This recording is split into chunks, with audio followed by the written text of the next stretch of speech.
Hi Virgo, welcome to your week ahead tarot with me, Raphael from Radiant Reality. It's an absolute pleasure to have you. Thank you so much for being here. Thank you so much for joining me. If you haven't already, please don't forget to like, share, and if you should so choose and it resonates, hit that subscribe button. If you are already a continued subby, you know I love you for it. And for those of you that are new subscribers, thank you so much for being here. With that said, if you would like to book a personal reading with me, you can do so on the website address below. If you haven't got yours yet, the Winter Solstice Alignment Activation Session is on the 21st of December. If you haven't got your seat yet, get it. If you want to see what your 2020 looks like, what you need to know for you specifically, book your seat. With that said, I would like to bless all of my decks of cards with all forms of love, light, peace, prosperity, and abundance. And I pray that the messages that come through are ultimately clear and concise and they help you on your path to your highest vibrational good. So, let's have a look, see what the week ahead has in store for you. So when I went into my intuition, actually this one, funnily enough, happened with my eyes wide open. I thought, right, okay, I need to know what I need to know with about Virgo. And what I saw straight away was a bramble vine, and then I saw a rose blooming. I was like, okay, so what are you showing me here? Like, you know, explain this to me. And what I saw was, in the winter, a rose bush and a bramble bush just looks like a heap of, you know, sticks and thorns. It's not necessarily very pretty. But if you wait and you give it time, over that time, when it comes to the right season, roses bloom. They smell amazing. They look beautiful. They're symbols of love. You know, brambles, when you see, you know, it's kind of like these gnarled, twisted roots and stalks and stuff with thorns and everything. And then you see like these little buds of green show up, and you're like, okay, well, it's still not that great. And then, you know, you give it a few weeks, and then all of a sudden you have blackberries start to form. You have raspberries start to form.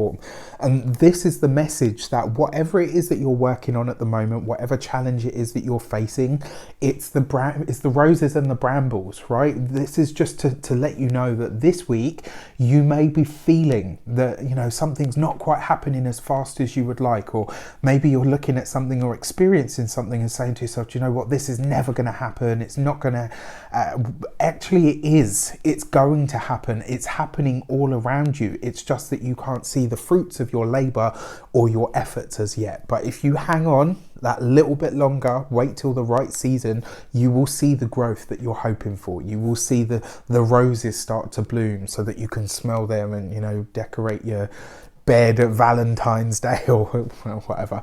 You kind of get my drift, right? It's coming. It's just not here at this moment in time. Patience is what you're being asked to demonstrate this week. Your destiny card as well is the Chariot, right? The Chariot always says you will reach what it is that you're aiming for. You will succeed in achieving a position. You will win out against your competition.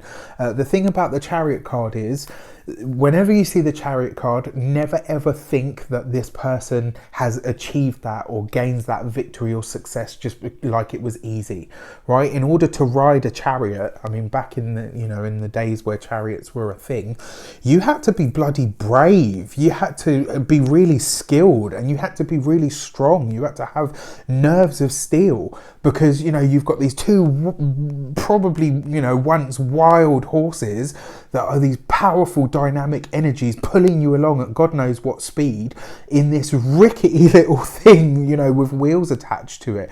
The Chariot is very much the same. It basically says your victory is at hand. What it is that you're hoping for will manifest. It's not going to be easy, and it will require your consistency. It will require you to stay in it, but it's always a victory or a win or a success that is guaranteed. But ultimately in life, what is the only guarantee that we have? It's ourselves, and sometimes that takes patience. So your direction card, let's give it some context. This week you've got the King of Cups. So King of Cups would be a water sign male, falls right next to the Chariot card. This is a Cancerian male. In some way, shape or form, for all of you, in some way, shape or form, a Cancerian male will feature heavily for you. Now, what I will say to you is the King of Cups rules his emotions. Not a lot goes on above the surface, but underneath you can bet there is, you know, thoughts, feelings, all the rest of it churning. His biggest message for us, especially as a direction, because your direction is your actions. It's what you do. What he's saying to you is, on the surface, he's very much like a swan, calm, serene, but the feet are flapping something furious, right? And it basically says to you, you've got to get a hold of your emotions this week, right? The victory and success is coming. You can see that in the Destiny card, right? It's coming for you, regardless of how it may feel, how slow it might be, it's coming. And the direction card in the King of Cups, he's basically saying to you, just chill, right? It's coming. And as long as you know that, you can stay in control of your emotions. And that's what you need to be at this moment in time, in control of your emotions. Then finally, your insight card. What's the insight message? You've got the Six of Cups. And this is, for a lot of you, this is about something that you have worked on for quite a while, something that you have really given a lot of time, effort and thought to. And the fact that you've got the Six of Cups or Six of Chalices in this deck means that it is coming. It's just taking its time, right? And because you've got the Six of Cups, the reason I can say that this is something you've been working on for a long time is because the Six of Cups is your past. It's sometimes it's a childhood dream, sometimes it's a past connection, whatever it is, it's always something that stretches back into your personal past. So whatever it is that you're looking at this week and saying, you know what, I've been at this forever, it feels like it is a long time. You've got a little bit longer to go, and that will be, you know, then you'll start to see the rewards and the results from it. And the thing about this as well is, you know, it's kind of one of those moments of if you quit now, you'll kick yourself later on, right? You've not got very long to wait, so hang in there. I wish you an abundance of all of that good stuff. Let me know in the comments how it shapes up for you, what it might relate to. Take care, and I'll see you soon.